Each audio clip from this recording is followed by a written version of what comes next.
I'm going to do a little preview video here, inbox preview of this brand new RFM kit of the T-80U tank, which was just released. We just got it here recently in the last, say, month or so it's been available.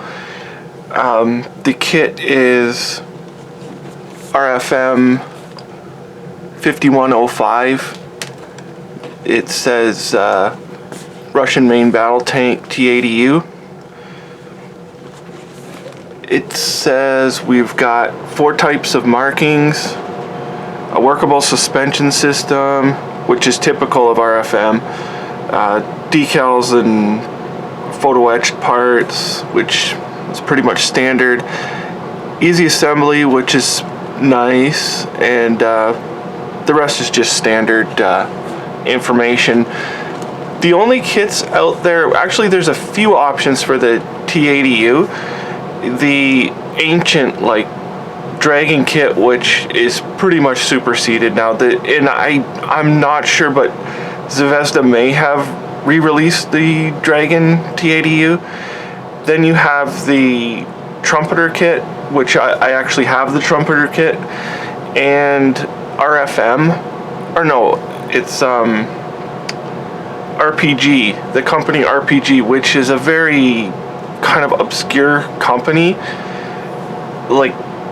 I think they only, as far as I know, they only do maybe less than a handful of kits, and I really don't know about that particular kit. It looks like it's the best one, at least as far as what we're going to have a look at here. The the RPG one is probably the best one right now, but I've never seen it in stores or anything. You might be able to find it online, but that would be the one to compare to this one, if any, because the Trumpeter is typical Trumpeter, where it borrows parts from various kits and whatnot, and then the old Dragon kit it's pretty old. I wouldn't use it as a comparison.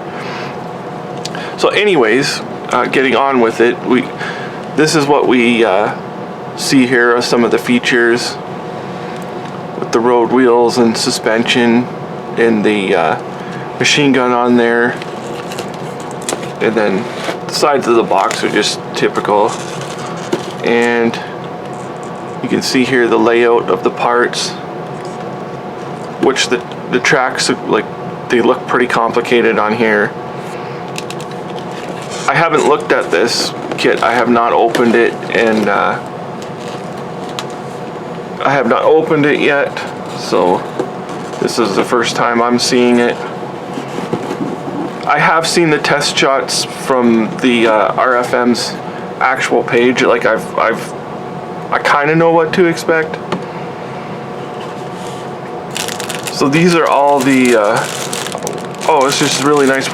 This is your soft vinyl material, just like normally what tracks would come in, and it's all the little end caps for the tracks, and then obviously the poly caps for the road wheels, which is kind of a different way of doing it.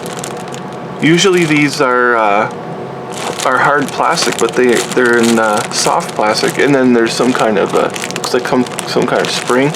That's unique. I've never seen that done on any other kit. If you hear the crunching of the bags and that, you just kind of have to deal with it. I don't know how the camera's gonna pick it up. And looks like you've got 2 different the covers. One must be if you want the gun elevated or straight, but those are pretty nice, and the detail on them looks really nice. And let's see what we've got. You can look at the turret. The turret has nice cast texture to it. For a modern kit, I'd say it's pretty good. It should be standard now with new kits to have the proper texturing. It looks all really nice. And then we have the skirting and whatnot on here. And the okay, good. The log is one piece, It doesn't have the little clamps, like typically you'll find them with the clamps already molded on the log, which is pretty cool.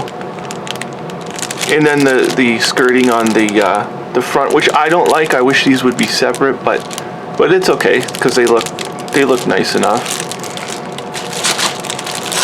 And we have a multi-piece hull, so we'll have to see how that builds up. I plan on building this hopefully this year. I'll build it because it's on the list of ones I want to build. And we have more pieces for the turret. The gun, okay, yes, the gun does have the detail on it. It's pretty nice. Not too much else to say about that.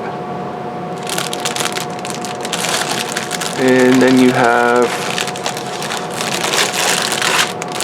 all the reactive armor. It's all separate pieces. This is the like the skirting, the resin rubber skirting that goes around the turret, obviously. And everything looks detailed really nice. You can see the detail in here. And we've got another set. I wonder why they would give you 4 of these.